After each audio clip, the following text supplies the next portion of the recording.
सबसे पहले भगवान भोलेनाथ के चरणों में प्रणाम करती हूँ, मेरा प्रणाम स्वीकार हो। आदि शक्ति माँ भवानी गौरा के चरणों में प्रणाम करती हूँ, मेरा प्रणाम स्वीकार हो। सभी देवी देवताओं के चरणों में प्रणाम करती हूँ, मेरा प्रणाम स्वीकार हो। आप सभी गुरु भाई गुरु बहनों के चरणों में प्रणाम करती हूँ, मेरा प्रणाम स्वीकार हो। गुरु भाई गुरु बहनों, आप लोगों के साथ से, आप लोगों के सपोर्ट से महादेव की कथा और शिव शिष्यों तक पहुंचती है। तो आप लोगों से हाथ जोड़ के निवेदन है कि आप लोग कथा को ज्यादा से ज्यादा शेयर करिए ताकि महादेव की कथा और शिव शिष्यों तक पहुंच सके। अगर जो आप लोग चैनल पे नए हैं तो सब्सक्राइब कर लीजिए ताकि जो भी वीडियो पड़े, जो भी कथा पड़े, वो आप लोगों तक आसानी से पहुंच जाए। कमेंट में महादेव का नाम जरूर लिखिए। महादेव का नाम लिखने से, बोलने से सारे कष्ट दूर हो जाते हैं, सारी परेशानी दूर हो जाती है। तो महादेव का नाम जरूर लिखिए। और कथा कोई भी चल रही हो, कथा को पूरा सुनना चाहिए। आधा अधूरा सुनने पे एक तो कोई ज्ञान नहीं प्राप्त होगा और दूसरा महादेव का अपमान होगा। तो इसलिए आप लोग कथा को पूरा सुना करिए। और कथा के अंत में कुछ गुरु भाई, कुछ गुरु बहन कमेंट किए हैं, मैं उनके नाम की अर्जी महादेव के चरणों में लगाऊंगी। तो आप लोग कथा को पूरा सुनिएगा। देखिए, जैसा कि कार्तिक का महीना चल रहा है, कार्तिक माह में कार्तिक स्नान का, दान का बहुत बड़ा महत्व है। और इसी में धनतेरस की पूजा होती है, दीपावली की पूजा होती है, माँ लक्ष्मी की पूजा होती है। तेरस के दिन धनवंतरी, जब समुद्र मंथन हो रहा था तो धनवंतरी अपने हाथों में अमृत कलश लिए हुए प्रकट हुए। उसी दिन से ये धनतेरस का त्योहार मनाया जाने लगा। तो धनतेरस की तो बात है, बाकी कार्तिक स्नान की बहुत बड़ा महत्व है। बहुत बड़ा दान पुण्य करने से भी बहुत फल प्राप्त होता है। तो आज की कथा इसी पे आधारित है। कथा को अंत में तक देखिएगा। और अंत में कुछ गुरु भाई गुरु बहन जो कमेंट किए हैं, मैं उनके नाम की अर्जी महादेव के चरणों में लगाऊंगी। देखिए, एक गांव में एक बूढ़ी मैया रहती थी। बूढ़ी मैया, उनका बेटा और उनकी बहू। बड़ा ही खुशहाल परिवार था। वो लोग भगवान के परम भक्त थे। माँ बेटे तो शिव को अपना गुरु भी बनाए थे, शिव की आराधना किया करते थे। धीरे धीरे धीरे धीरे समय बीतने लगा।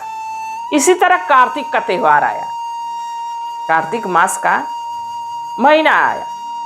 जब कार्तिक मास का महीना आया तो जो बूढ़ी मैया थी अपने बेटे से कही, बेटा, हमें कार्तिक स्नान करने के लिए अब 1 महीने के लिए हम गंगा तट पे ही रहेंगे। बेटा कहा कि 1 महीने माँ?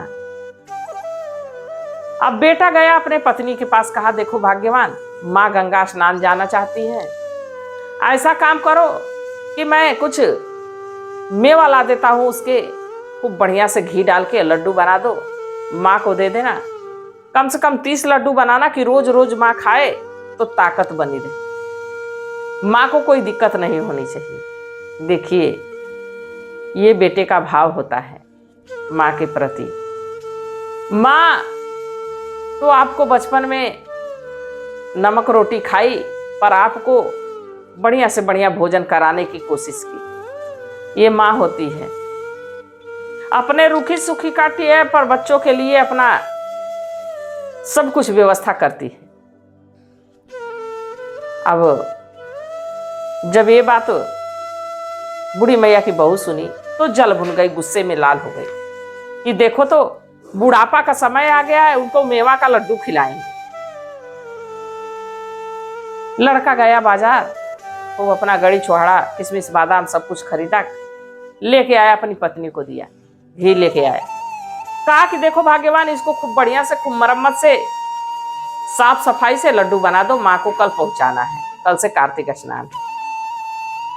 अब बहू लड्डू तो बना दी, बाकी उसको कष्ट बहुत था, परेशानी बहुत थी। अब बूढ़ी मैया का बेटा, बूढ़ी मैया का 1-2 साड़ी कपड़ा झोले में रखाया और वो लड्डू अपनी माँ से कहा, माँ, इसमें कुछ खाने पीने का सामान है, तुम इसको रोज खाना और किसी बात की तकलीफ मत करना, किसी बात की चिंता मत करना। बूढ़ी मैया कहे कि बेटा, बहू, तुम लोग हो तो चिंता किस बात की। अब वो चल दी कार्तिक स्नान के लिए। जब कार्तिक स्नान के लिए गई तो एक कुसा की झोपड़ी उसी गंगा तट के किनारे बना ली और उसी में रहने लगी। रोज वहीं से निकलती, गंगा स्नान करने चली जाती और गंगा स्नान करके आती तो लड्डू निकालती अपने खाने के लिए, लड्डू निकालती खाने के लिए। तो जब लड्डू निकाली उसी समय हनुमान जी बंदर का रूप पकड़ के बूढ़ी मैया के पास जाके बैठ गए। बूढ़ी मैया अपने लड्डू न खा के उस बंदर को खिला दे। अब रोज ऐसा ही चलता रहा। जब बूढ़ी मैया स्नान करके आती, सोचती लड्डू खाऊं और पानी पीऊं, तब तक हनुमान जी आते और वो लड्डू उनको खिला देती। धीरे धीरे धीरे धीरे 1 महीने का दिन बीता। अब बूढ़ी मैया सोची कि अब हमको घर जाना है। तब तक देखी कि वहां हनुमान जी प्रकट हो गए। हनुमान जी को देखते ही बूढ़ी मैया उनके चरणों में गिर पड़े कि हे प्रभु, आप आते थे और हम जान नहीं पाते थे, हमें क्षमा कर दीजिए। हमारी ये अंधी आंखें आपको देख नहीं सकी, पहचान नहीं सकी। हनुमान जी कहे कि नहीं पहचानी, तभी भी तो उतनी ही सेवा की जितनी करनी चाहिए। तुम भगवान जान के अगर जो की रहती तो तुम परेशानी तुमको उठानी पड़ती। सोचती भगवान को ये खिला दूं, भगवान को वो खिला दूं, पर तुम नहीं जान रही थी कि भगवान हम हैं। फिर भी तुम सच्चे हृदय से हमारी सेवा की है। अब हनुमान जी की ऐसी दया हुई कि वो झोपड़ी जो थी वहां महल बन गया, हाथी घोड़ा नौकर चाकर सब कुछ, और बूढ़ी मैया की काया पलट हो गई। उनकी शरीर भी बदल गई, यंग जैसे दिखने लगी और सब कुछ बड़ा सुंदर हो गया। अब इस बात की जानकारी बेटे बहू को मिली। बेटा तो बड़ा प्रसन्न हुआ कि हमारी माँ को गंगा स्नान का, कार्तिक स्नान का फल मिला है, बहुत प्रसन्न था। बाकी वही बहू की बड़ी दुर्दशा। बहू यही सोच रही थी कि देखो, अगर जो हम अपने माँ को भेज दिए रहते तो हमारी माँ की भी कम से कम इतनी धन दौलत हो जाती, हमारी माँ भी स्वस्थ हो जाती, काया पलट हो जाती। लालच, जो व्यक्ति लालच करता है वो बस लालच ही कर पाता है, मिलता कुछ नहीं है। क्योंकि लालच में सब कुछ खराब हो जाता है, सब कुछ बर्बाद हो जाता है, सब कुछ नुकसान हो जाता है। अब धीरे धीरे समय बीता, 1 साल का समय बीत गया। फिर कार्तिक का महीना आया। अपनी माँ को बहू बुलाई, अपने पति से कही कि देखो मेवा मिश्री ला दो, अपनी माँ के लिए लड्डू बना दूं, माँ को गंगा स्नान जाना है। और उधर उसकी माँ कह रही है अरे हम इतनी ठंड में हम नहीं गंगा स्नान कर पाएंगे, हम ठिठुर के उधर ही मर जाएंगे। उनका मन नहीं है, तुम जबरदस्ती भेज रही हो। नहीं नहीं माँ जाओ, वहां सही हो जाएगा, सब बढ़िया हो जाएगा, सब बढ़िया हो जाएगा। लड्डू बना के खूब घी में चपोर के खूब बनाई और दे दी। बूढ़ी मैया लेके पहुंची उस नदी के किनारे गंगा तट पे। अब जहां वो घर में महलों में रहती थी, वो कहां अब नदी के किनारे झोपड़ी में रहने लगी और रोज अपनी बेटी को कोसती। सुबह गंगा स्नान तो कर लेती, बाकी कोस कोस के करती कि कहां से कहां हमको जबरदस्ती भेज दिए, ठंड लग रही। अब गंगा स्नान करके आई, वो जैसे लड्डू निकाली तैसे हनुमान जी बंदर रूप में आ गए। एक डंडा ली थी, हाथ के भगा दी हनुमान जी को। अरे तुम बंदर की जात आ जाते हो, यहाँ तो अपने खाने के लाने पड़े हैं, तुम हो तो बीच में आ जाते हो, भागो। डंडे मार के भगा देती थी। रोज प्रतिदिन ऐसा ही चलता रहा। कार्तिक मास का जब महीना बीता पूरा, तो जो झोपड़ी थी उसके जगह पे कूड़े का ढेर लग गया। और जो बहू की माँ थी उसको भगवान जी एक गधई के रूप में बना दिए। अब कार्तिक मास बीत गया, बहू कह रही है ए जी सुनते हो, जाओ ना, कार्तिक का महीना बीत चला है, माँ को गाड़ी करके गाजे बाजे के साथ लेके आओ। वो तो सोच रही थी कि माँ भी हमारी काया पलट हो गई होगी और माँ के पास तो धन दौलत पूछना नहीं होगा, तो हमारे मायके वाले बहुत धनवान हो जाएंगे। अब यही बात वो सोच रही हैं और कह रही हैं। अब उनके पति गए, चारों तरफ देख रहे हैं तो कहीं झोपड़ी दिख नहीं रही। झोपड़ी की जगह पे कूड़ा का ढेर लगा हुआ है। अब वहीं देखे तो एक गधई घूम रही है। अब इधर उधर घूमे नहीं नजर आया, कहे कि हे प्रभु हे गंगा माँ कहाँ गई हमारी सासू माँ, अब हम अपनी पत्नी को क्या जवाब देंगे। तभी वहां हनुमान जी प्रकट हुए।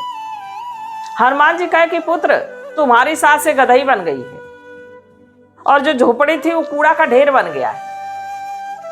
तुम्हारी माँ निस्वार्थ भाव से पूजा की तो उसको धन दौलत, उसको काया पलट, उसको सब कुछ मिला, सारे सुख मिला। पर ये और इसकी बेटी स्वार्थी है। ये स्वार्थ बस उसकी बेटी यहाँ भेजी थी और ये रोज कोसती थी, और जब मैं आता था इसका लड्डू खाने तो ये अपने तो खा जाती थी पर हमको इतना भी नहीं देती थी। आज उसी का परिणाम इसको मिला है।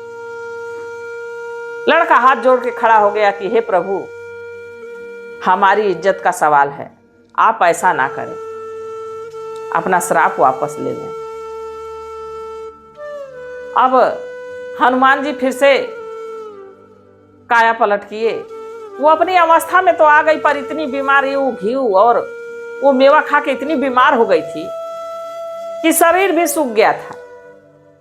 अब वो लड़का अपनी सासू माँ को घर लेके पहुंचा, देखी कि हमारी माँ की दशा बड़ी खराब है, बार बार सोच जा रही है, इसकी तबीयत बड़ी खराब है, तो लग रहा है मर जाएगी। कहीं माँ तुम्हारी दशा कैसे ऐसे हुई? मैं कही थी कि तुम ठंड में आपको नदी के किनारे ना भेजो तो तुम भेजी, और दूसरी बात कि तुम ऐसा लड्डू बना के दी थी कि मैं खाई तो बार बार सोच जाती थी, हमारी तबीयत खुद खराब हो गई। तुम हमको मारने की पूरी व्यवस्था बना दी थी। देखिए लालच कभी नहीं करना चाहिए, लालच करने से सब कुछ बर्बाद हो जाता, सब कुछ तबाह हो जाता है। तो जैसा कि मैं कही थी, कुछ गुरु भाई कुछ गुरु बहन कमेंट किए हैं, मैं उनके नाम की अर्जी महादेव के चरणों में लगाऊं। संध्या यादव, संध्या गुरु बहना बहुत बहुत धन्यवाद। मैं महादेव से प्रार्थना करती हूँ कि हे भोलेनाथ, हे शिव गुरु, इन पे इनके पूरे परिवार पे अपनी दया दृष्टि बनाए रखिएगा, सदा इनको प्रसन्न रखिएगा। और अनीता कुमारी, अनीता गुरु बहना बहुत बहुत धन्यवाद। मैं महादेव से प्रार्थना करती हूँ कि हे भोलेनाथ, हे शिव गुरु, इन पे इनके पूरे परिवार पे अपनी दया दृष्टि बनाए रखिएगा, सदा इनको प्रसन्न रखिएगा। और इंदु देवी, इंदु गुरु बहना बहुत बहुत धन्यवाद।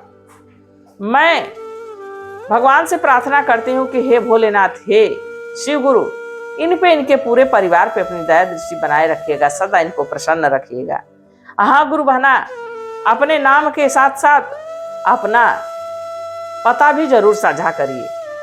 आप कमेंट करती हैं, सभी कथाओं को लगभग देखती हैं, तो अपना पता अपना फोन नंबर जरूर साझा करिएगा।